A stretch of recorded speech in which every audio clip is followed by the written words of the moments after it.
જરૂર પૂરતું બોલવું. ખરેખર આપણે માયલાને પૂછો, આપણે જરૂર પૂરતું બોલીએ છીએ? શા માટે? જરૂર હોય એટલું જ બોલો. અમુક ન બોલો તોય પણ તમને જવાબ મળી જાય. થોડીક ધીરજ રાખો ને એટલે સામેથી જવાબ મળી જાય. અથવા ન બોલવામાં પણ કામ પતી જાય. સરળ હો. બોલો ને અને કામ પતે ને એના કરતા ન બોલો ને તો પણ સરળ કામ પતી જાય. એવો સમય હોય ત્યારે કે છે નવ બોલ્યામાં નવ ગુણ. નવ ગુણ, નવ મણકાની માળા, બધું એમાં આવી જાય. અને હંમેશ માટે ખરેખર જરૂર હોય એટલું બોલો અને બાળકને પણ જરૂર હોય એટલી વાત કરો. વધારે પડતું બોલ બોલ બોલ બોલો એની સાથે પણ ન કરો. એટલે એની પણ અંદરની શક્તિ છે ને, સુષુપ્ત શક્તિ છે ને, એની જાગૃત થવા માંડશે અને મનનો વિકાસ થાય, બુદ્ધિનો પણ બહુ વિકાસ થાય.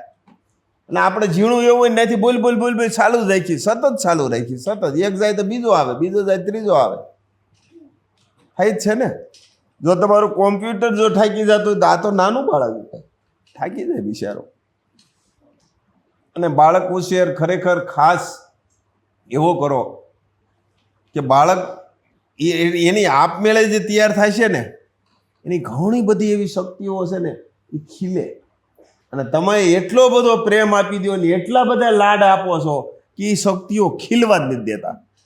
કે શક્તિઓ એમને સુષુપ્ત રહી જાય છે.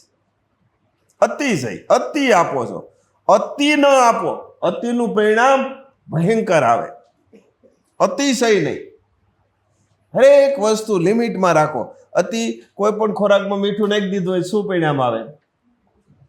અતિ ખાંડ નાખી દીધી હોય શું પરિણામ આવે? હે, મીઠું જ કહેવાય ને, ખાંડ એ બહુ મીઠું ગણાય, પણ શું પરિણામ આવે? એમ અતિ તમારા બાળકનો પ્રેમ રાખો પણ અતિશય ના આપો, જેથી કરીને એ નુકસાનકારક છે. હા, વાલ રાખો અંદરથી, બાહ્ય એને ન દેખાડો, અંદર નો રાખો. અને એક વખત કયો એટલે એ તરત કરવા માંડી જાય. ઓલી વારંવાર કીધા રાખો ને એ પછી વેણગળું થાય કે એ કરે જ નહીં. હા, એટલે બાળક ઉપર છે ને ખાસ ધ્યાન દો એમ. बहुत सुंदर शब्द थे गरबे के, जितना ज़रूरत है उतना ही बोले. और इसके साथ साथ और दो चीज़ें हैं. कहाँ बोलना है वो भी बहुत इम्पोर्टेंट है, बहुत महत्व है. हम कहाँ बैठे हैं, किसके सामने बात कर रहे हैं, वो भी उतना ही ज़रूरी है जितना बोलना ज़रूरी है. और एक बात, हम किसके सामने बात कर रहे हैं वो भी बहुत मायने रखता है. हम किसके साथ बात कर रहे हैं, किस प्रकार बात कर रहे हैं, वो भी बहुत ज़रूरी है. ऐसी कुछ छोटी सी बात मैं आपके सामने रजू करता हूँ.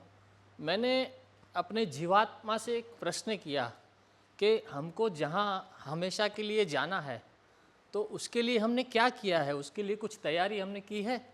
हम छोटी छोटी जगहों पर जाते हैं, जैसे कहीं घूमने जाते हैं, कहीं शादी ब्याह में जाते हैं, कोई नया मकान लेते हैं, तो हम कितनी सारी तैयारी करते हैं, कितना लागत लगाते हैं, इंटीरियर को बुलाते हैं, डिज़ाइन बनाते हैं, अलग अलग जगह से लेमिनेट लाते हैं, कितनी तैयारी करते हैं. तो ये तो हमारे जीवात्मा की बात है, जहाँ हमें हमेशा के लिए जाना है तो उसके लिए हमने क्या तैयारी की है. हमने अपने आप से एक प्रश्न करना चाहिए कि हमको जहाँ परमानेंट जाना है उसके लिए हमने क्या किया और हम यहाँ क्यों आए हैं, हमारा लक्ष्य क्या है. ये बहुत ज़रूरी चीज़ें हैं. महापात्र हमें बहुत सुंदर सुंदर वाक्य से, अमृत वचन से बहुत अच्छी बातें सिखाते हैं. तो हम उदाहरण लेते हैं. सत्संग में 3 प्रकार के लोग बैठे होते हैं. एक राजा था, उसने अपने मंत्री को बुलाया कि 3 ऐसी हूबहू मूर्तियाँ बनाओ जो एकदम बिल्कुल एक जैसी हो, उसमें कुछ भी अंतर ना हो, बिल्कुल अंतर होना नहीं चाहिए. और जो उस मूर्ति का अंतर बताएगा उसको मैं 100 गाँव इनाम में दूंगा. तो सब खुश हो गए, पूरे गांव में ढंढोरा पिटाया. बड़े बड़े राजा आए, महारथी आए, तंत्री मंत्री सब लोग आए. सब लोग के सामने फिर मूर्ति रखी गई. सब लोग को बुलाया गया एक एक करके. सब लोग आने लगे और मूर्ति का निरीक्षण करने लगे कि हूबहू एक जैसी 3 मूर्तियां हैं, इसमें क्या अंतर है, हमें तो कुछ दिखाई नहीं देता। तो हमें महापात्र कहते हैं ना कि छोटे में छोटी चीज़ ध्यान से देखिए, हर एक चीज़ को बारीकाई से नज़र करिए। फिर भी सब लोग देखे गए, सब ने हिम्मत हार दी, बोला राजा हमें तो इसमें कुछ भी अंतर नहीं दिखाई देता। तो किनारे पे एक कोई संत महापुरुष खड़े थे, वो आगे आए, बोले राजा मैं बता दूँ इसमें क्या फ़र्क है। बोलिए बताइए। बोलिए एक तार मंगवाइए, तार वारो आवे ना, एक तार मंगवाइए, उसको पहले यहाँ से डाला कान से, वो तार यहाँ से निकल गया। फिर दूसरी बार दूसरी मूर्ति में डाला, वो यहाँ तक अटक गया। और फिर तीसरी बार तीसरी मूर्ति में वो जो तार डाला वो यहाँ से लेके यहाँ अंगूठे के नाखून से निकला। कहने का मतलब यहाँ से जो हमें श्री महापात्र जो बात बताते हैं वो सिर्फ यहाँ से निकालना नहीं है, यहाँ तक सीमित नहीं रखना है, उसको हमारे जीवन में उतारना है, उसको आचरण में लेना है, तब जाके हम वहाँ तक पहुँच सकेंगे। ये एक राजा की कहानी नहीं, ये हम लोगों की बात है। हम कहाँ हैं, मैं कहाँ हूँ, मेरी क्या फ़र्ज है, इसे पहचानिए। मेरी क्या जिम्मेवारी है, मैं यहाँ क्यों आया हूँ, ये नैतिक जिम्मेवारी अपने आप की है, मेरी क्या फ़र्ज है।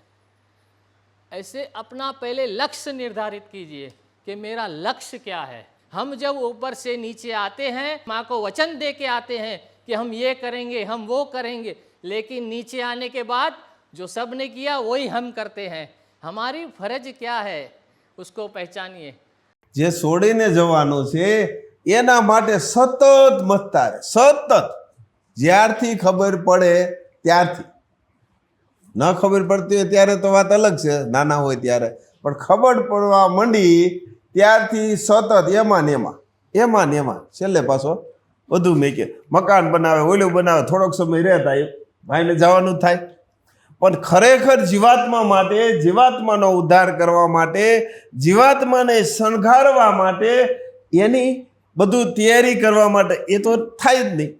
જે નથી કરવાનું તે કર્યા જ રાખે ઠેઠ લગી. ખોટા કાવા દાવા કરે, ખોટી વાતું, ખોટી આગાપાછી આ જ કરે ને. શું જરૂર છે આ વસ્તુની? ખરેખર આપણે શા માટે આવ્યા છીએ? શું આપણું? આવા તો બધા કેટલાય વીએ ગયા, સૃષ્ટિનું નિર્માણ થયું ત્યારથી કેટલા આવ્યા ને કેટલા વીએ ગયા. આપણે કેટલી વાર ગયા, કરી ગયા પણ ઘણા ઉદ્ધાર. જે અત્યારે સંખ્યા છે ને એથી 40% તો કરીને વીએ ગયા છે. બોલો, અત્યારે જે ભ્રમણા જે બધી છે, ભ્રમ વધ્યો છે, ભ્રમ. હા, ભ્રમવાળા છે અત્યારે. વાસ્તવિક ઉદ્ધાર કરી જ ગયા છે, 40% ઉદ્ધાર કરી વાળ્યો. થોડા નથી. આ માનવ જાતિથી એમ થાય કે બહુ વસ્તી નહીં, વસ્તી અત્યારે નથી.